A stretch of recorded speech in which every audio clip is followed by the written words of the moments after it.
Hi, everyone. Happy Easter.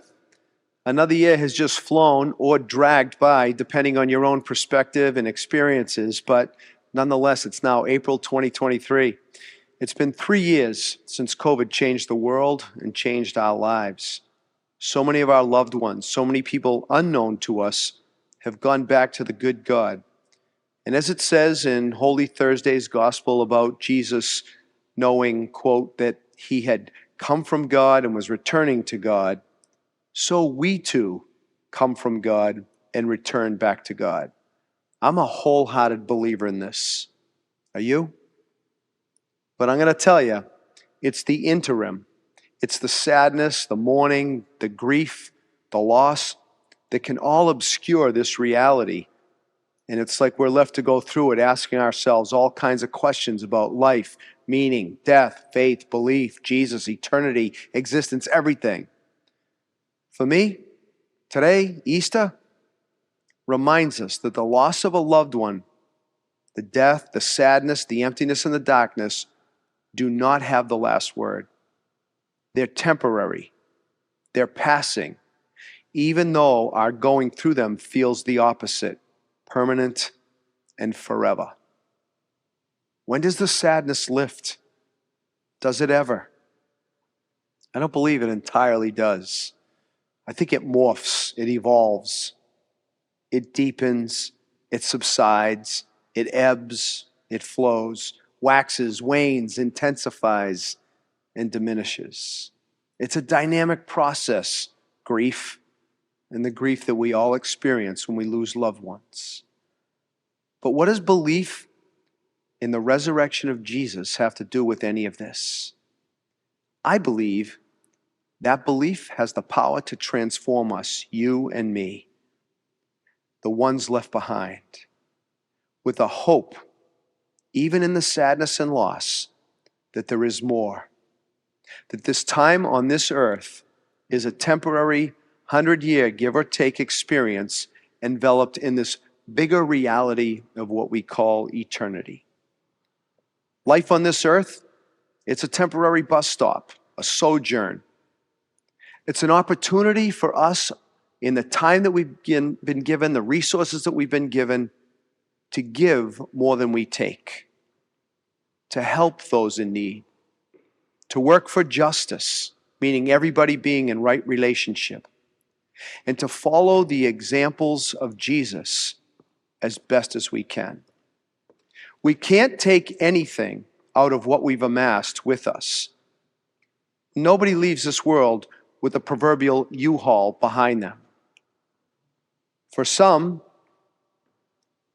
of us, the second half of life, the second or last third of life, I was never good with fractions, hang on, I did write this though. It's less about amassing, attaining, aggrandizing, and acquiring. And the second half of life, the third of life, is more about giving and letting go and setting up others as we make our own way back to the good God.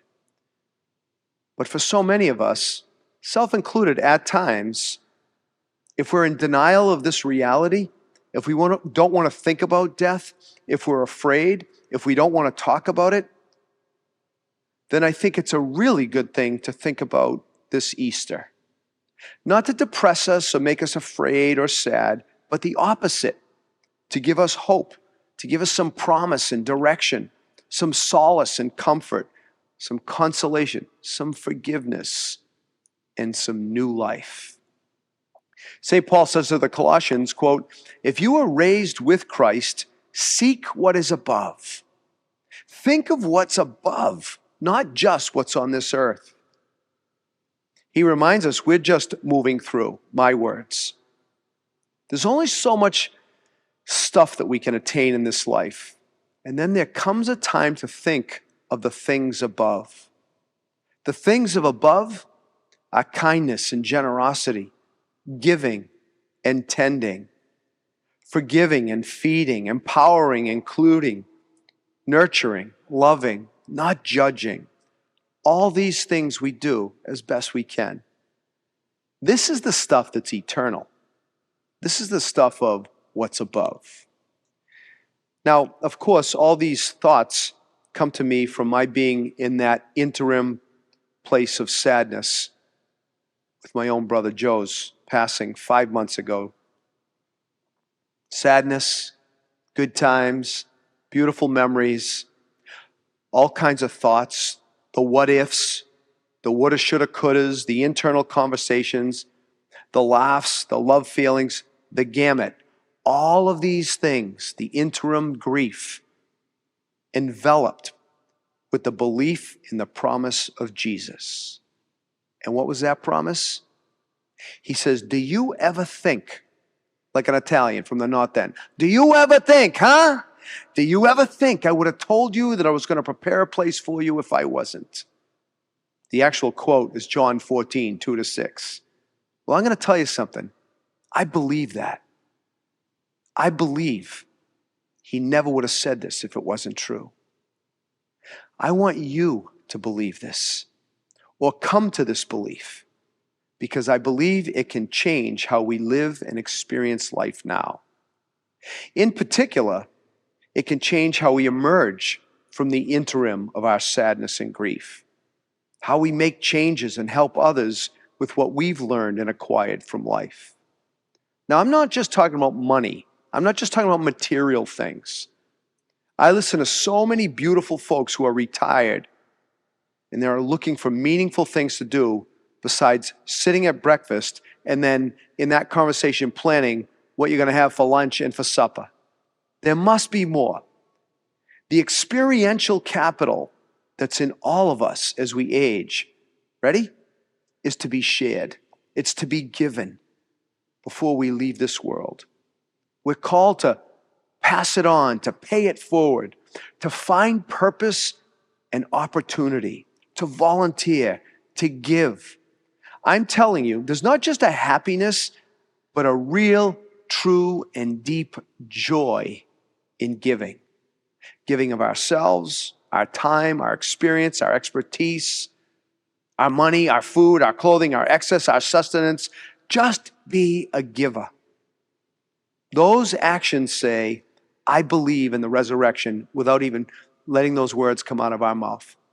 Those very actions say, I believe, because we're just moving through, and there's a way to be in the time that we've been given. As it says in Easter Sunday's gospel, remember, quote, they did not yet understand the scripture that he had to rise from the dead. In 2023, we've had the benefit of over 2,000 years of tradition, believing and trying to understand this. So let's get to work and let's believe. Or let's believe and get to work. Whatever works best for you. Let's just do it. We're just passing through. So on behalf of the whole parish team here at Saint Cecilia, this wonderful, beautiful team that makes it all happen, God bless you. God bless your beautiful families near and far. Part of the far-flung flock, or part of those who are able to be in the pews each Sunday. Thank you for your generosity toward the parish throughout the year with the I Give program, and to this Easter Sunday's collection to the healthcare and retirement needs of the priests of the Archdiocese of Boston. I'm grateful. We're all grateful. God bless you all, those near and far, who are such a vital part of our online parish community and the parish community that gathers here each week. Alleluia. He is risen, and happy Easter. Thanks.